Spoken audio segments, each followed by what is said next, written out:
It's been over 5 years, and I'm still mourning this loss. After all this time? Always. Sometimes we only get to reflect and cherish the time that we had. Welcome to A Tough Act to Follow. I'm Preston, aka the Ploominator, and I will be your half-blooded double agent here to slip you the secrets of one of the best Hollywood talents who I still can't believe is no longer with us. Since June is the best month, and more specifically the month I was born, I'm going to use it to dive deep into some of my favorite actors who may or may not get the praise that they always deserve. And also, thank you to Jeremiah for suggesting this first one and inspiring this idea. Since my birthday is this week specifically, I'm going to take time to cherish an actor whose untimely death hit me harder than anyone else's. It's been 5 years, and I'm still mourning the loss of Alan Rickman. And why specifically Alan Rickman? What is it about Alan's performances that I have connected with time after time? What secret skills did he employ to continually surprise and delight me? And what is it that left such a powerful impression on me that 5 years on, I'm still struggling to accept that he's no longer going to be telling these powerful stories? I adore Alan Rickman, because above all else, he might be the toughest tough act to follow. Turn to page 394. When we talk about Alan's performances, there are many different places we can begin, but I'm going to start in a little bit of a different place, because it's one that is inseparable from his work as an actor. It's his voice. Alan has such an unforgettable and powerful voice, and he knows how to use it. He's so dangerously precise and captivating with every word that none of them get lost. Even when the line is seemingly throwaway, he makes it count.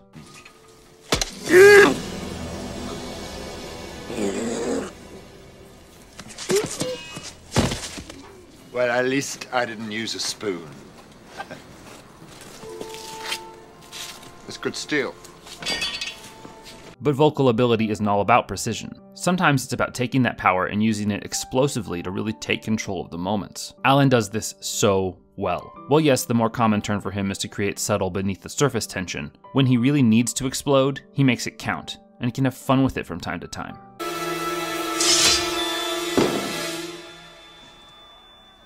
Recognize this? It belonged to your father. Appropriate, don't you think, that I now use it to send you to meet him? I shall never fear my father's sword. Really? Now we're even. But the voice is only one part of the equation, and while it might be the most unforgettable part of Alan's arsenal, his voice is far from his only talent. Voice has to go hand in hand with physicality. If one is perfect and the other doesn't match, it can ruin the character, but Alan has both of these aspects and he knows how to connect them and make those nonverbal impressions land just as strongly as the verbal ones. Random.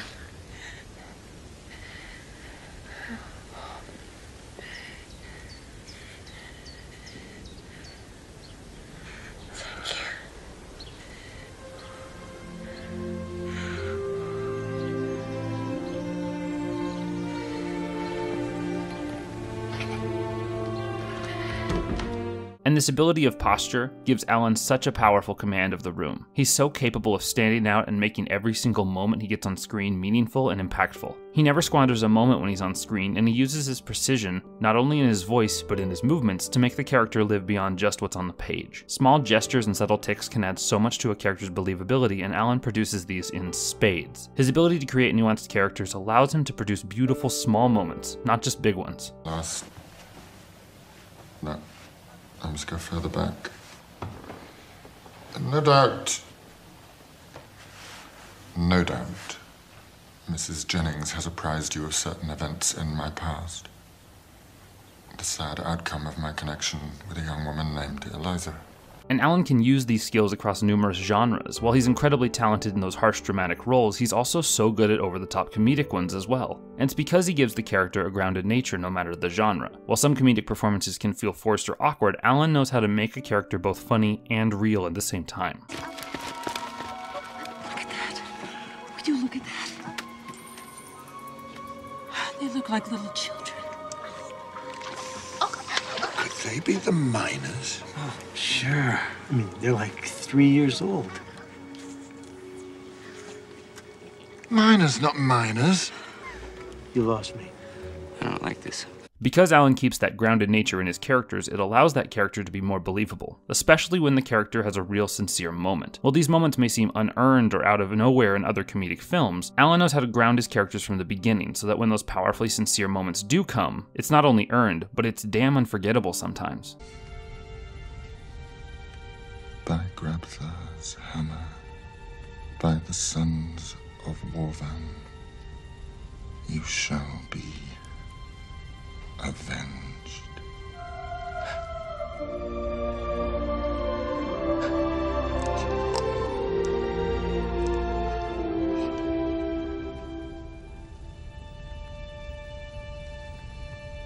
But Alan's biggest boon is honestly just how much we love to hate him. Some of the best villains have been played by Alan, and it's because he knows how to push those characters to a place of evil without being stereotypical. Even when committing heinous or ruthless acts, the characters have clearly justified motives and even a bit of humor from time to time.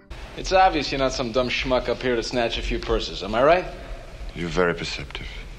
I watch 60 Minutes. I say to myself, these guys are professional, they're motivated, they're happening, i.e. they want something, huh? Now, personally, I couldn't care less about your politics. Maybe you're pissed off at the camel jockeys, maybe it's the Hebes, Northern Ireland. It's none of my business. I figure you're here to negotiate, am I right?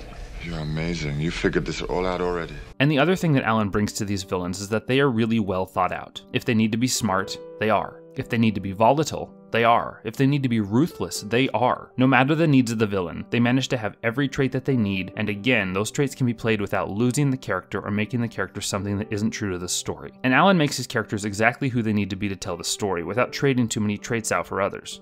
I'm going to count to 3. There will not be a 4. Give me the code. 1, 2, 3. I don't know it, I'm telling you. Get on the jet to Tokyo and ask the chairman. I'm telling you, you're just gonna have to kill me. Okay. And Alan's talent at completing these characters allows them to overcomplicate them, in a good way, making the characters far deeper than they could have been on the page. While some actors only do what is necessary, Alan goes far beyond that. He makes the roles so deep that there are dozens of intentions in single lines or actions. This is what allowed him to take on a character like Hans Gruber or Alexander Dane and make them more interesting than they could have been had another person played them. And it's what arguably made him the most interesting character in one of the biggest fantasy franchises ever.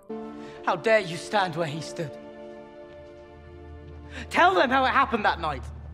Tell them how you looked him in the eye. A man who trusted you and killed him. Tell them.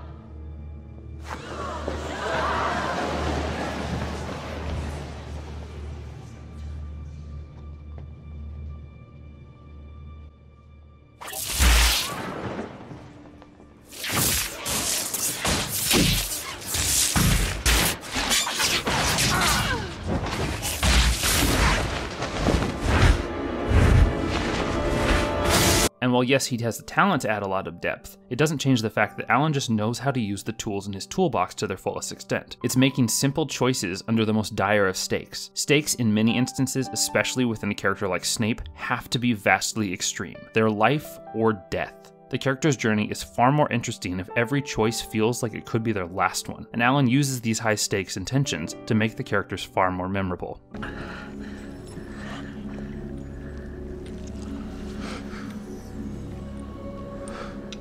Take them to the posse.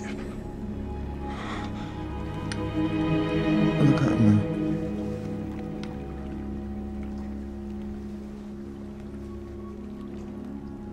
You have your mother's eyes. And when all of this works together, stakes, intentions, tactics, and Alan's natural abilities towards creating dynamic characters, it can leave us realizing just how amazing of a performer he is. Because the character is so human and so relatable no matter what. And even if they may be someone we would never be or do something that we would never do, the actions of those characters are entirely justified and can break your heart with how sincerely believable they are. So let's take one more look at this character, because I think you have to really understand it. Oh shit, we're going for a 3-peat, yo!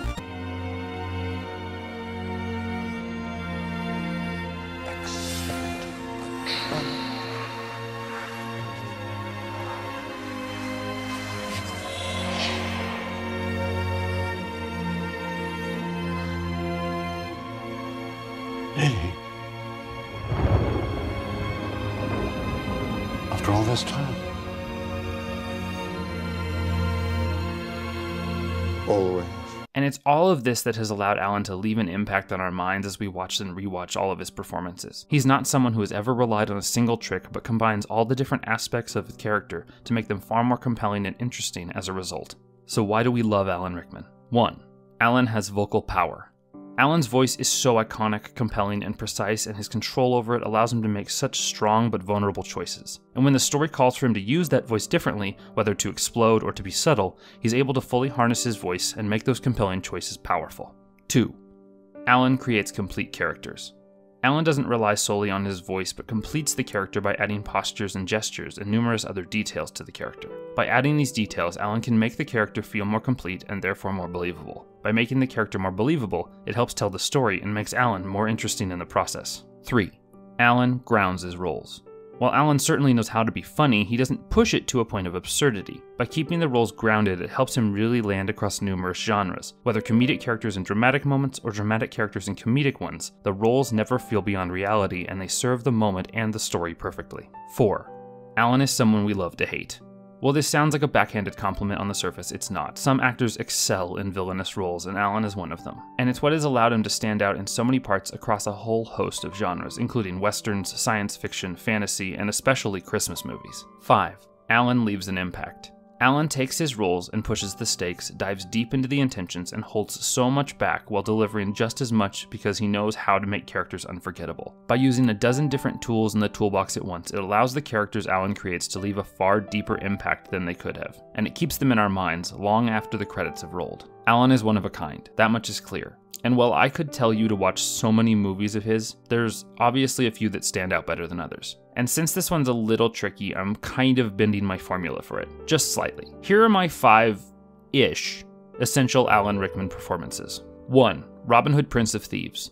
While this movie has a lot of issues, Alan is not one of them. By playing the Sheriff of Nottingham so aggressively unhinged, it allows the role to stand out and really makes him the best character of the movie. Plus, he gets a chance to have childlike tantrums that are totally in character. 2. Sense and Sensibility. Alan brings a nobility to this polished and calm Jane Austen adaptation. His stoicism combined with subtle but fully present intentions makes him a complete character and by far the most interesting male character in the movie. 3. Galaxy Quest. Alan shines in this parody comedy, and it's honestly one of the best performances he's ever given. By keeping the humor honest and grounded, it allows him to really earn the heartfelt and dramatic moments in the movie while still getting laughs throughout it. 4. Die Hard. Alan plays a great villain, and the best one is by far Hans Gruber in what is obviously the greatest Christmas movie ever made, Die Hard. He's cunning, clever, volatile, ruthless, and ultimately a great counterpart to Bruce Willis's John McClane. And that helps really keep the stakes high and the relationship interesting from start to finish. 5. The Harry Potter franchise. I was gonna just say Deathly Hallows Part 2, but Snape doesn't really make sense in that film if you only watch it by itself. Alan's work as Snape makes the character one of the best in the series, and his final moments in the franchise are heart-wrenchingly beautiful, but I think you need to see the whole story to understand them. That being said, I understand if this is not a series you want to revisit because of the author's recent stances, and let me be clear about this. Trans women are women. And that is why Alan Rickman will always be a tough act to follow.